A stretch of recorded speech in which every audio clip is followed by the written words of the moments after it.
जी, तो पाकिस्तान के तमाम ये मैकेनिक को चैलेंज है मेरा, ओपन चैलेंज है कि मुझे इस जैसे शॉक बना के दिखाएँ।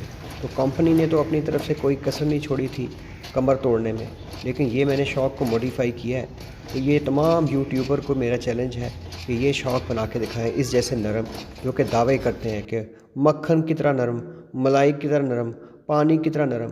तो ये अगले शॉक चेक करें, ये अगले शॉक आपकी मूवमेंट चेक करें कि इससे तो जैसे जापानी गाड़ियों के शॉक भी इतने नरम नहीं होते कि आपको तो रोड का कोई भी बम्प, कोई भी झटका महसूस नहीं होगा। जी, तो मैं एक लोकल मैकेनिक के पास भी गया और उसको चेक कराया। मैंने कहा ये देखो, ये क्या इसमें चेंज लेके आया हूँ। वो तो कहता कि भाई मेरी समझ से बाहर है, 35 साल मुझे हो गए, मैंने आज तक ये काम नहीं देखा किसी को कैसे करते हुए। तो ये आपके सामने है और ये चैलेंज है तमाम यूट्यूबर को कि ऐसे बना कर दिखाएं मुझे। तो पाकिस्तान में जितनी भी मोटरसाइकिल बनाने वाली कंपनियां हैं, उनके शॉक बहुत सख्त होते हैं, बाइक आरामदेह नहीं होती और इसकी वजह से पाकिस्तान के ज़्यादातर लोगों की कमर में दर्द और मोरों का मसला और गर्दन के पट्टे अकड़ जाते हैं। तो ये देखें कि जितनी भी मोटरसाइकिलें होती हैं, इनका बनाने का मकसद क्या होता है कि आप आरामदेह और कंफर्टेबल तरीके से अपनी बाइक को चलाएँ। तो लेकिन ये इनके शौक इतने सख्त हैं क्योंकि वो डबल सवारी के लिए बने होते हैं। इसके साथ साथ लोग जुगाड़ लगा रहे हैं कि कोई कुशन रख रहा है, कोई इसके साथ और दूसरे काम कर रहे हैं, लेकिन ये सब जुगाड़ हैं। आप जैसे 1 टू 5 देखें, इसकी जो शॉक है, इसकी शॉक का बहुत जो है वो एंगल बहुत सीधा है।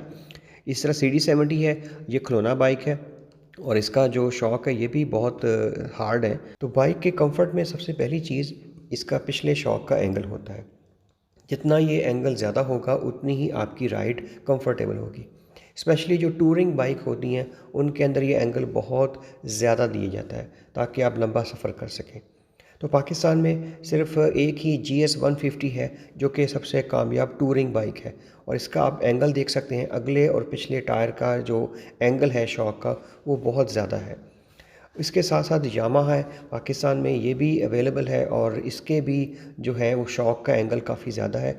आपने नोट किया होगा CG 125 है, इसका जो एंगल है बिल्कुल सीधा है, आप पिछले शॉक के ऐन ऊपर बैठे हुए हैं। तो जैसे बस के अंदर आप नोट किया होगा कि जब आप पिछली सीट बैठते हैं आखिरी सीटों पे तो आपको धचके ज़्यादा लगते हैं। तो एक और चीज़ जो है वो व्हील बेस होती है कि अगले और पिछले टायर में जितना ज़्यादा फासला होगा उतनी ही आप आरामदेह सफ़र कर सकते हैं। तो अब मसला ये है कि ये जो बाइक्स हैं ये हमारी रीच से बाहर हो चुकी हैं।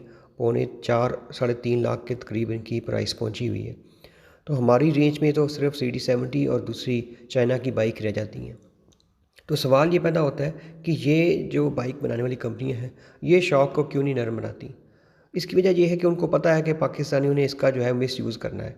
इन्होंने इसके ऊपर 4-4 बंदे भी सवार करने हैं, सामान भी लेके आना है, बच्चों को भी सवार करना है, पूरी फैमिली बैठी होती है। तो अगर इसके शॉक पहले ही नरम होंगे तो वो तो वैसे ही बैठ जाएगी बाइक। तो इसलिए उन्होंने जानबूझ के इसके शॉक को सख्त रखा हुआ है। लेकिन सिंगल सवारी के लिए ये अज़ाब है। अगर एक बंदा सिंगल सवारी है वो सफ़र करता है उसके लिए तो ये कमर तोड़ का बायस बनेगा। और ये अभी पता नहीं लगेगा, जो आपकी उम्र बढ़ जाएगी और जब आप बुढ़ापे में पहुंचेंगे और जो कमर दर्दें निकलेंगी वो आपको पता चलेगा कि ये कैसे बन गया। तो ये शॉक को नरम रखना इसलिए ज़रूरी है, हम अपने कंफर्ट के लिए, सेफ्टी के लिए और अपनी हेल्थ के लिए।